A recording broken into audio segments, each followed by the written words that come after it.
아멘. 이런 속담이 있습니다. 이 서름 저 서름 해도 배고픈 서름이 제일이다. 인간에게 여러 가지 고통이 있지만 그중에 굶주린 고통이 가장 견디기 힘들다 그런 얘기죠. 우리 충기가 서울에서 섬기는 그 신길교회 이기용 목사님이 제 그 신학대원 1년 후배인데 오늘 그 생명의 삶 묵상 에세이 보니까 이기용 목사님 간증이 실려 있더라고요. 이기용 목사님은 3살 때 아버님을 여의고 아버지가 의사이셨다는데 하여튼 아버지가 일찍 돌아가셨어요. 할머니 손에 컸는데 가정 환경이 어릴 때 굉장히 불우했던 것 같습니다. 신학대학원을 저랑 한 2년을 같이 다녔는데 제가 기억하는 그 시절 그분은 영락 없는 탈북자 모습이었어요. 바짝 말라가지고 얼굴은 깜짝잡혀가지고 완전 탈북자처럼 그러고 다녔는데 그때 그 간증을 오늘 생명사 묵상일세에 실려 있더라고요. 돈이 없으니까 6일을 굶었대요. 6일을 계속 학기 중인데 이제 그 식권으로 식당에서 밥을 사 먹는데 식권이 다 떨어져가지고 6일째 굶으면서 기도하는데 갑자기 막 너무 뭐가 욱하고 올라오더래. 하나님 왜 이렇게 저를 굶기십니까? 저를 이렇게 불러놓고 왜 이렇게 굶기십니까? 근데 이제 그때 그 아마 청소년 무슨 집회 설교를 부탁을 받았었나 봐요. 그 집회에 가서 네 얘기를 해라 그러시대요 하나님이. 그래가지고 이제 자기 그 6일째 좀 굶고 있는 간증을 하면서 이제 자기 얘기를 했는데 그냥 그날 아이들이 막 대성통곡을 하고 막 뒤집어지고 난리가 났대요. 이제 집회를 인도하고 와서 기도하는데 하나님이 그러시더래요. 네가 그렇게 부유하고 넉넉한 환경에 있었다면 그 아이들이 그렇게 은혜를 받을 수 있었겠니? 하나님 그러시더라는 거죠. 저는 그렇게까지 막 6일씩 굶어본 경험은 없는데 굶주림의 고통은 참 견디기 힘든 것이죠. 그런데 이 굶주림의 고통 못지않게 목마름의 고통이 또 그에 못지않죠. 이 목마름의 고통을 가장 드라마틱하게 표현한 영화 중에 하나가 배너죠. 배너를 제가 한 3번 정도 봤는데 영화 배너에서 가장 인상적인 장면 중에 하나가 이 주인공 배너가 어릴 적 가장 친한 친구였던 메살라를 다 장성에서 만났는데 지배국 로마 제국의 지휘관으로 그 지역에 부임을 하잖아요. 메살라가.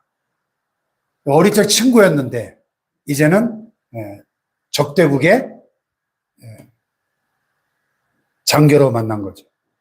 근데 어쨌든 우여곡절 끝에 베너가 메살라를 죽이려고 했다는 억울한 누명을 뒤집어 쓰고 노예선에 끌려가잖아요. 그 노예선에 끌려가는 모습이 참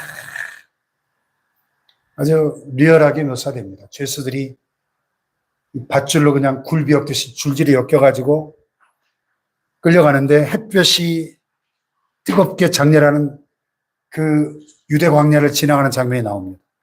이 극심한 갈증을 견디지 못하고 막 여기저기서 죄수들이 팍팍 쓰러집니다. 그러면 그 잔인한 로마군의 채찍이 사정없이 가해지고 베너도 갈증을 견디지 못하고 채찍에 맞아서 쓰러져서 이제 막 다 죽어갑니다. 그때 한 손길이 그에게 다가와서 생수에 한 바가지를 떠주면서 이렇게 마시게 하죠. 목말라 죽어가던 베너가 막 벌컥벌컥 정신없이 그 물을 받아 마시는데 이 뒷모습으로 묘사된 그분이 누구예요? 예수님이죠. 베너를 살린 그분이 바로 예수님이셨는데 참 그 장면이 베너를 처음 볼 때 너무 감동적이고 인상적이었는데요. 그 장면에서 그 이 목마름의 고통이 얼마나 큰 것인가를 짐작하게 해줍니다. 그런데 이런 육신의 굶주림이나 목마름보다 더 고통스러운 것이 있는데 그것은 바로 영적인 굶주림과 영적인 목마름, 즉 영혼의 기갈입니다. 영혼의 기갈. 이 육신의 기갈은 우리가 목마르면 금방 이렇게 물을 찾잖아요. 그리고 해결하려고 하잖아요. 이렇게. 목마르면. 그런데 이 영적인 기갈은 잘 느끼지를 못합니다. 그래서 오히려 더 심각한 거예요. 분명히 뭔가 내 안에 허전하고 허무하고 갈급한 것 같은데 그게 뭔지 모르니까 왠지 모르는 가운데 갈등하고 방황하다가 결국은 멸망당하는 겁니다. 이 육신의 질병 중에도 고통을 느끼지 못하는 가운데 썩어 들어가는 참 심각한 질병이잖아요. 한센시병이라고 부르는 그 나병. 나병이 심각한 거는 그 병에 걸린 사람들이 막 자기 살이 썩어 들어가고 그래서 손가락 발가락이 막 문드러져서 떨어져 나가도 전혀 고통을 못 느낀다고 하죠. 육신의 고통을 못 느끼는 것도 심각하지만은 영적으로 자기 자신의 갈급함도 느끼지 못하는 이 영적인 기갈, 영적인 문제가 훨씬 더 심각하다는 사실입니다. 우리 인간이 영적인 존재라는 사실을 절대 잊지 말아야 됩니다. 영적인 존재, 라틴어로 호모 스피리투스라고 하는데 이 말은 우리 인간이 육체와 영혼으로 이루어진 존재다 하는 뜻입니다. 이 사실은 창조 과정을 보면 분명하죠. 하나님이 태초에 천지 만물을 창조하시고 인간을 창조하실 때 어떻게 만드셨는지를 한번 생각해 보세요. 창세기 1장에 보면 엿새 동안 천지 만물을 창조하신 기록이 나오고 맨 마지막에 인간을 창조하셨는데 하나님의 형상대로 남자와 여자를 창조하셨다 그랬어요. 그런데 창세기 2장에 가서 보면 인간 창조의 과정이 좀 더 자세하게 설명되어 있죠. 창세기 2장 7절에 보면 여호와 하나님이 땅에 흙으로 사람을 만드시고 생기를 그 코에 불어넣으시니 사람이 생령이 된지라 그랬어요. 그러니까 이 구조를 가지고 인간 존재의 공식을 만들어 보면 인간 이퀄 흙 플러스 생기. 그렇죠? 예.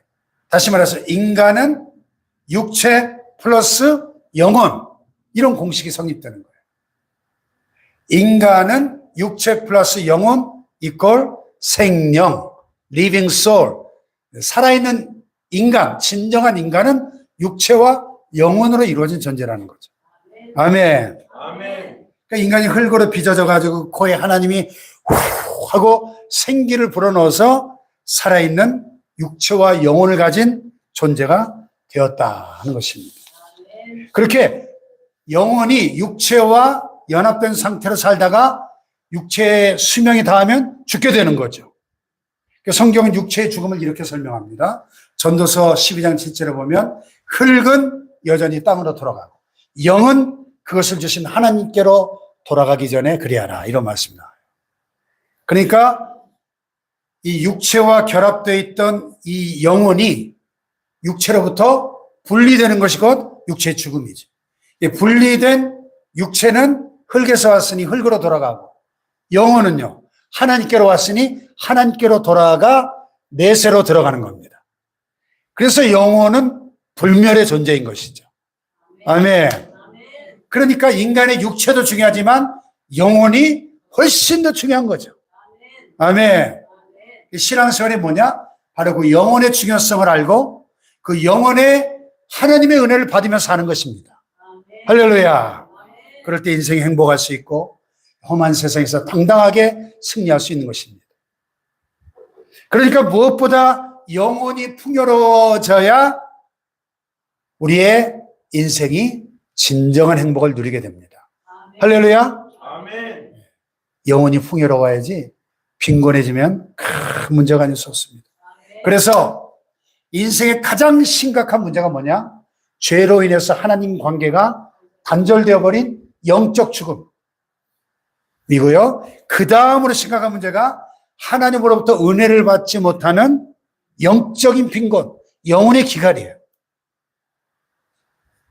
오늘 이 시간 말씀을 통해서 영혼의 기갈이 얼마나 큰 문제인지를 깨닫고 영적 기가를 극복하고 영적 풍요를 누리시기를 축복합니다.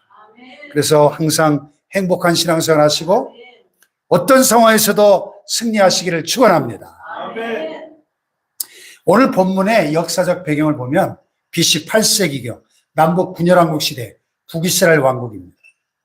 근데 이 북이스라엘 왕국이 쿠데타로 세워진, 다시 말해서 정통성이 없는 나라예요.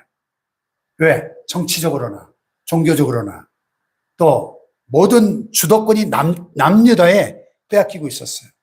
수도가 예루살렘에, 이 남유다는 다윗 가문의 왕가를 계승했고 대제사장도 거기에 있고 성전도 거기에 있잖아요. 그러니까 북이스라엘 초대왕 여로보암 1세가 이 약점을 만회한답시고 무슨 짓을 하죠? 예, 금송아지를 만들어가지고 베델과 단에다 세워놓고 백성들로 하면, 야, 뭐 하려고 예루살렘까지 고생스럽게 가니? 그냥 이 금송아지 제단에다가 제사하면 돼. 이 금송아지가 하나님이야. 이 짓을 했단 말이죠. 뿐만 아니라 하나님을 때로는 제쳐놓고 바알이나 아세라 같은 우상신을 숭배하는데 더 열을 올립니다. 이쯤 되니까 북이스라엘 백성들이 하나님을 배반하고 타락하게 되죠. 이것을 안타깝게 여기신 하나님께서 선지자를 보내셔서 회개를 촉구합니다. 하지만 백성들이 돌이키질 않아요. 그런 와중에 하나님이 아모스 선지자를 세워서 회개를 촉구하는 말씀이 이제 오늘 본문의 배경인데요. 근데 이 이스라엘 백성들이 영영 돌이키질 않는 겁니다. 근데 그들이 이렇게 정신을 못 차리는 그 이유가 있었어요. 육신적으로 보면, 겉으로 볼 때는 멀쩡하게 잘 살고 있었기 때문에. 당시 그 여로보암 2세가 통치하던 그 시기는 솔로몬 이후에 경제적으로 가장 번성했던 풍요로운 시기였어요. 잘 먹고 잘 사니까, 육신이 편안하니까 겉보기 아무런 문제가 없어 보였지만은 영적으로 볼 때는 중환자실에 산소 마스크 끼고 있는 상태였다는 거예요. 결국 어떻게 됩니까? 하나님을 배반하고 끝끝내 돌이키지 않고 하나님이 진노하심으로 심판을 받아서 BC 722년에 아수르 제국에 의해서 나라가 멸망을 당하죠. 정말 안타까운 일이 아닐 수 없어요. 그런데 우리가 한 가지 알아야 될 것이, 하나님은 우리 인간이 잘못한다고 해서 지금 당장 심판하시지 않는다는 사실입니다. 인간들이 범죄하고 잘못할 때마다 그때그때 그냥 벼락을 내리시는 게 아니에요. 회개의 기회를 주시고 오래오래 참고 기다려 주십니다. 이 북이스라엘도 오래오래 기다려 주셨어요. 그럼에도 불구하고 끝내 회개하지 않으니까 이 아모스 선지자를 통해서 최후의 통첩을 말씀으로 주신 거예요. 최후의 통첩. 그래서 본문에 보면 심판날을 예고하면서 그때가 되면 영적 기갈이 있을 것이다, 이렇게 증거합니다.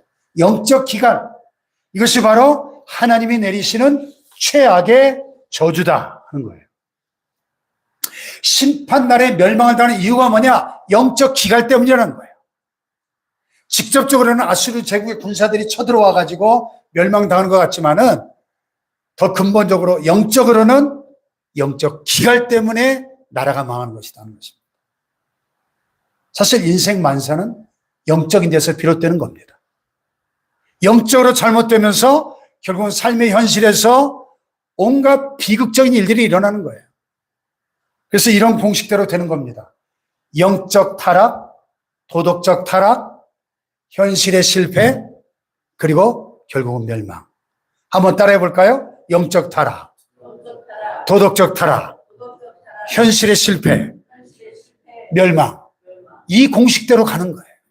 그게 이스라엘의 역사입니다. 구약의 역사. 아모스 시대가 그랬어요.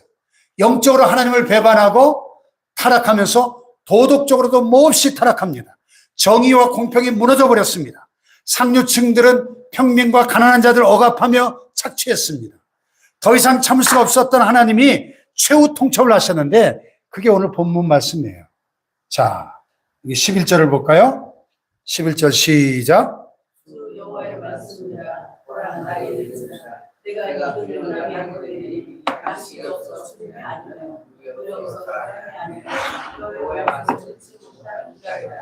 예. 보라 날이 이르잖아. 여기 날은 심판의 날을 가리킵니다. 그 심판 날이 되면 육신의 기갈이 아니라 영적인 기갈을 내리시겠다는 거예요. 끝내 회개치 않는 자들에게 이런 저주가 임한다는 것입니다. 이 은혜의 문을 완전히 닫아버리시는 거예요. 그러면 하나님의 도우심을 받지 못하고 결국 멸망하게 됩니다. 북이스라엘이 그랬다는 거죠. 이 영적 기갈이 얼마나 무섭고 심각한지 12절 13절을 보세요. 시작. 사람이 이 바다에서 저 바다까지 북쪽에서 동쪽까지 비틀거리며 여호와의 말씀을 구하려고 돌아다녀도 얻지 못하리니 그날에 아름다운 처녀와 젊은 남자가 다 갈아여 쓰러지리라. 예.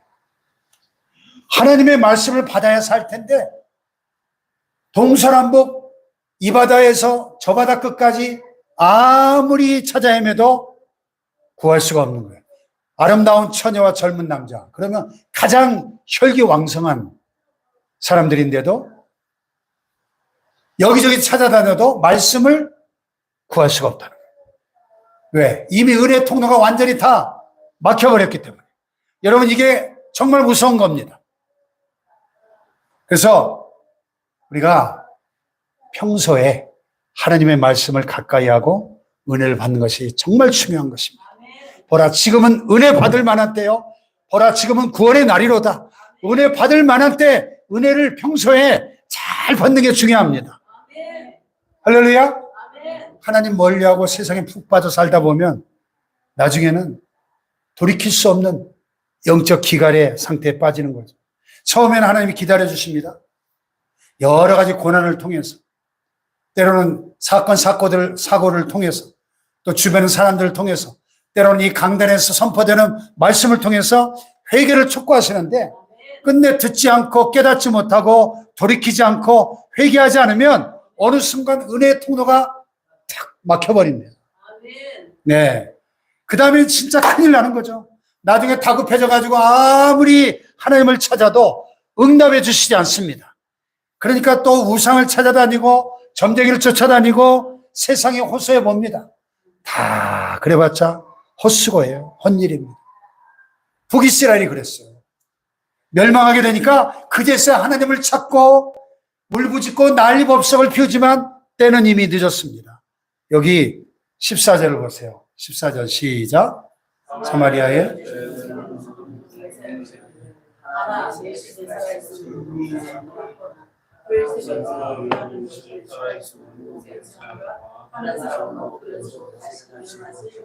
네, 사마리아에 죄된 우상.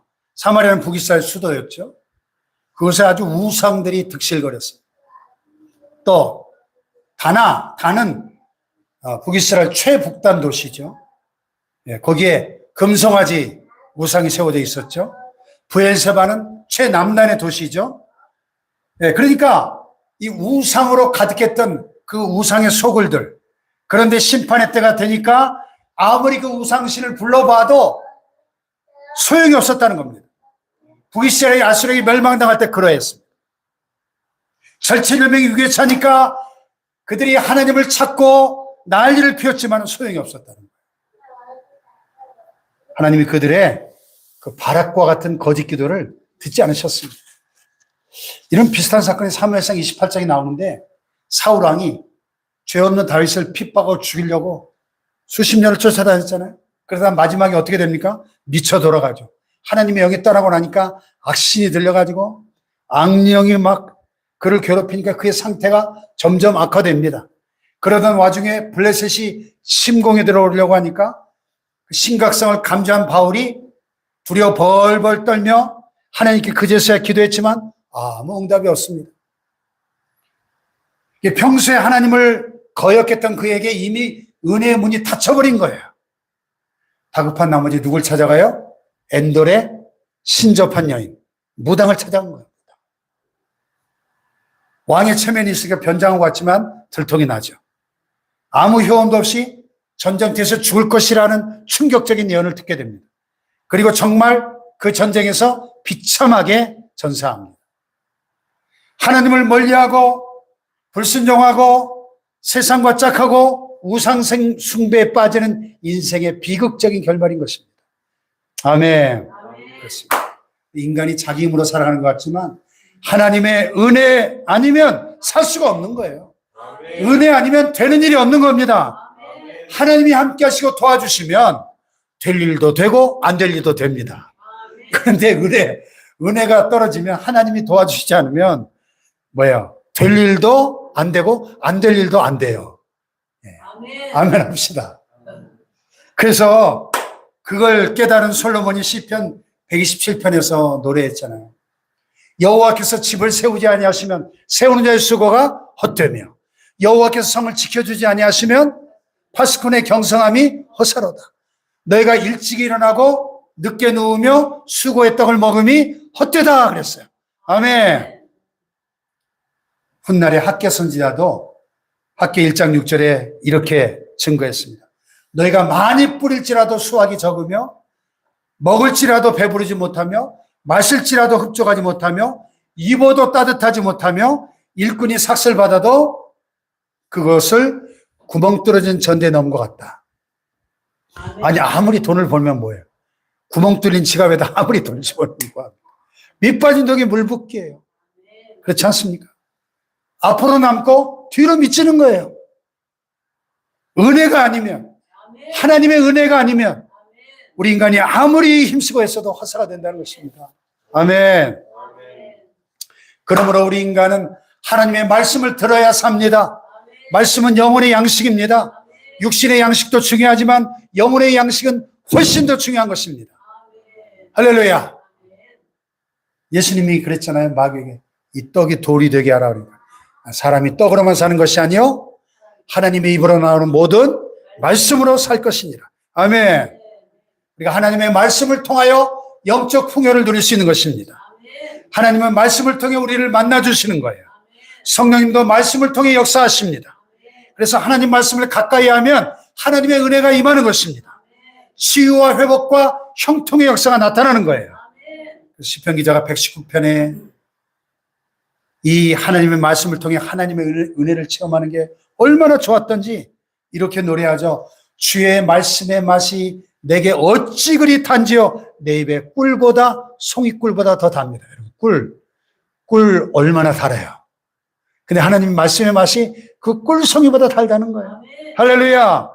그러므로 내가 주의 계명들을 금과 순금보다 더 사랑하나이다. 하나님 말씀이 얼마나 귀중한지 인간들이 그렇게 소중히 여기는 금보다 순금보다 훨씬 더 내가 하나님 말씀을 사랑한다고 고백했어요. 할렐루야. 이것이 바로 말씀을 통해 누리는 영적인 풍요죠. 할렐루야. 근데 우리가 늘 하나님 말씀을 가까이 하면서 영적으로 하나님과 깊이 있게 교제하면 좋을 텐데 이런 영적 리듬을 놓칠 때가 있어요. 그러면 인생이 흔들리고 영육 간의 질병과 고통으로 시달릴 수가 있습니다. 그럴 때 우리가 속히 다시 하나님 말씀을 붙잡고 하나님께 나아가면 치유와 회복의 역사가 나타납니다. 그래서 아모스와 비슷한 시대에 활동했던 호세아가 호세아 6장에 이렇게 외쳤죠. 오라! 우리가 여호와께 돌아가자. 여호와께서 우리를 찢으셨으나 더러 낫게 하실 것이요.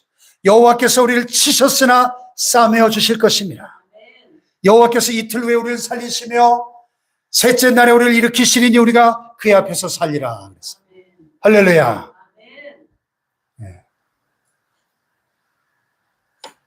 이번 그 파리 올림픽 최고의 스타 중에 하나가 신유빈 탁구 선수인데요. 우리나라 여자 탁구 선수들이 엊그제 단체전에서 강호 스웨덴을 3대0으로 격파하고 지금 준결승에 올라갔는데 또 중국을 또 만나서 만리장성을 넘을지는 모르겠는데 남자 탁구는 오늘 중국한테 지더라고요. 8강에서. 그런데 36년 전 88 서울 올림픽 때 우리나라 여자 탁구가 처음이자 마지막으로 금메달을 딴 적이 있어요. 그때 여자 복식에서 땄는데 그 복식 선수가 누구였는지 아십니까? 현정화, 양영자. 네. 뭐 아멘 할 일은 아닌데.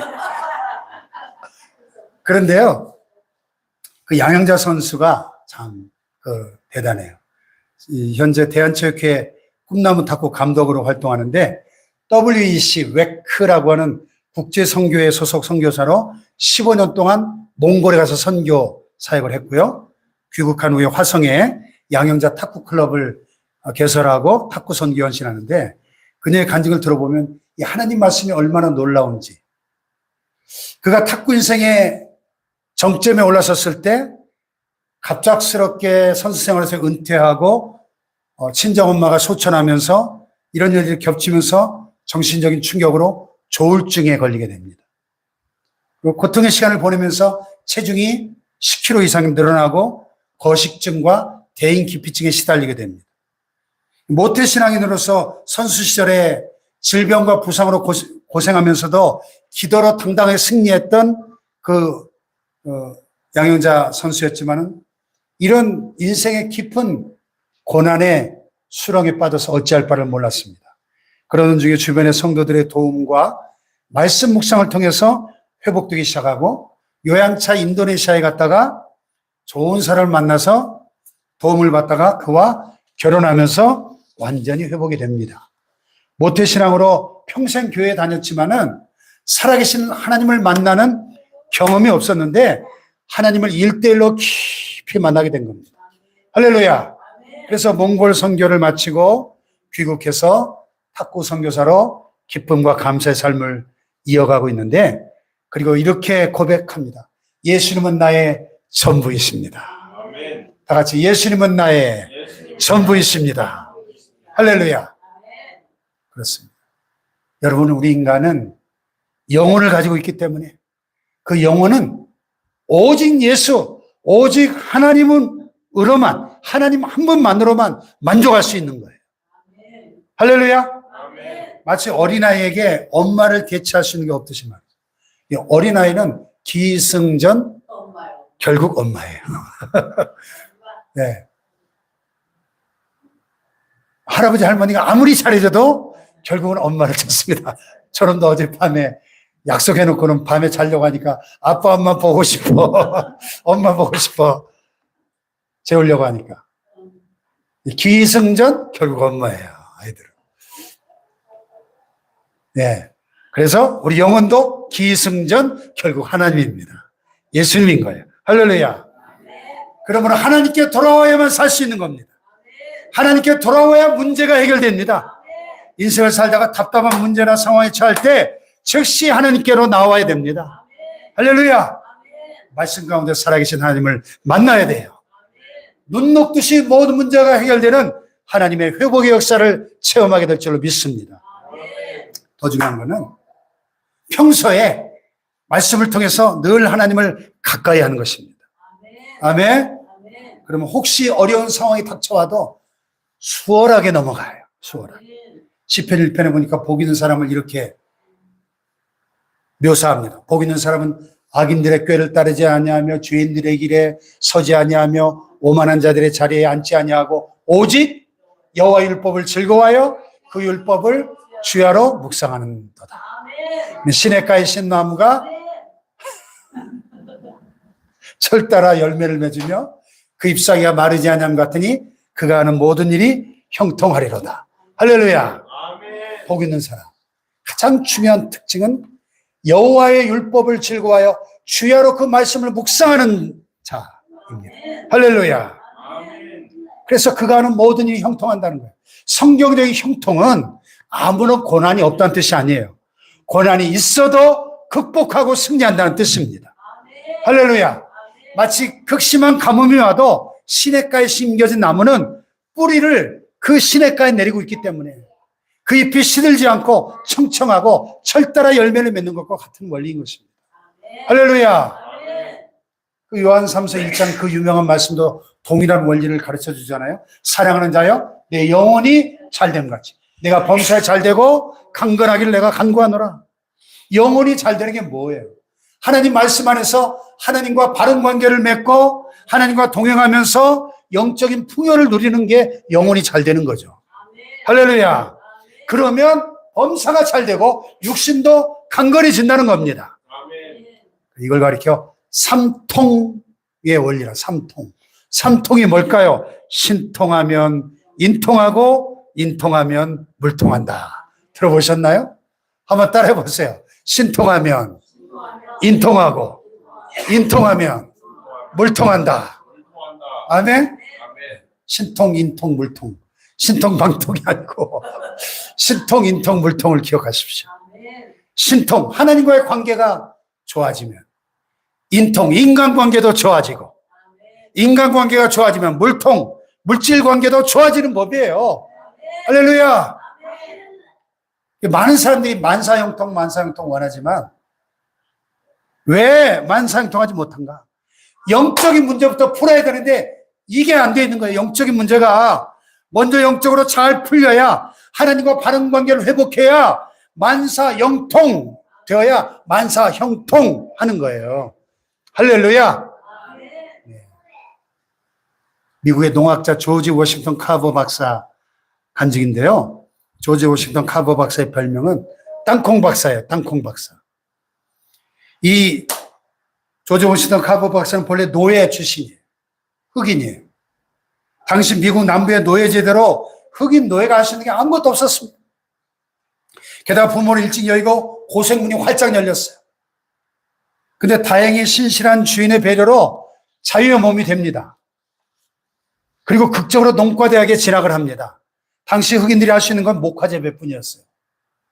그는 빈곤에서 벗어나지 못하는 흑인들을 보며 고민하면서 기도하다가 하나님이 땅콩을 연구하게 인도해 주셨습니다. 땅콩의 품종을 개량해가지고 대풍이 됐어요. 근데 이번에 생산량이 너무 많아져서 고민이 되었습니다. 사방에서 막 비난이 빗발쳤어요. 그가 기도하며 말씀 묵상하다가 하나님 주시는 지혜를 얻게 됩니다. 그래서 탄생한 게 피넛버터예요. 피넛버터. 피넛버터 먹어보셨죠? 땅콩버터. 미국 사람들은 아침마다 그걸 빵에 발라 먹어요. 피넛버터. 저도 미국에 있을 때 아니까 지겹게 먹었습니다. 피넛버터. 지금은 그렇게 흔한 거지만은 이분이 만들어낸 거예요. 예. 그 당시로서 획기적인 발명품이었습니다.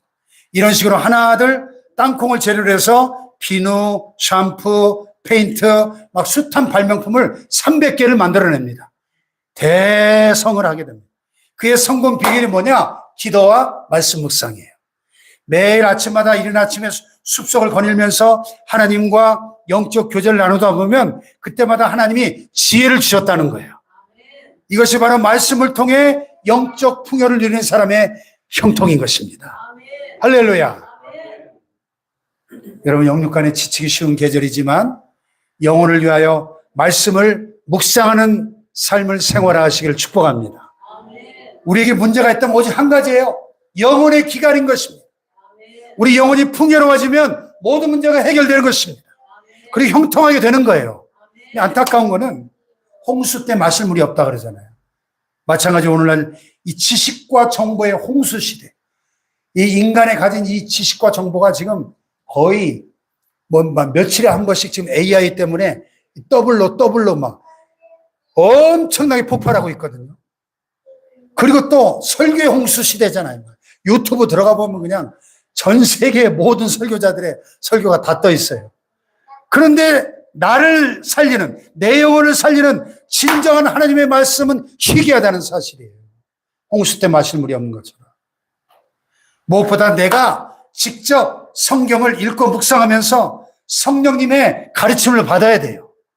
또 이 강단을 통해 선포되는 말씀을 들을 때마다 치유와 회복의 은혜를 경험하셔야 됩니다. 아무쪼록 말씀과 기도로 하나님과 동행하며 영혼의 풍요를 누림으로 늘 행복하고 어떤 상황에도 승리하는 형통의 삶을 살아가시기를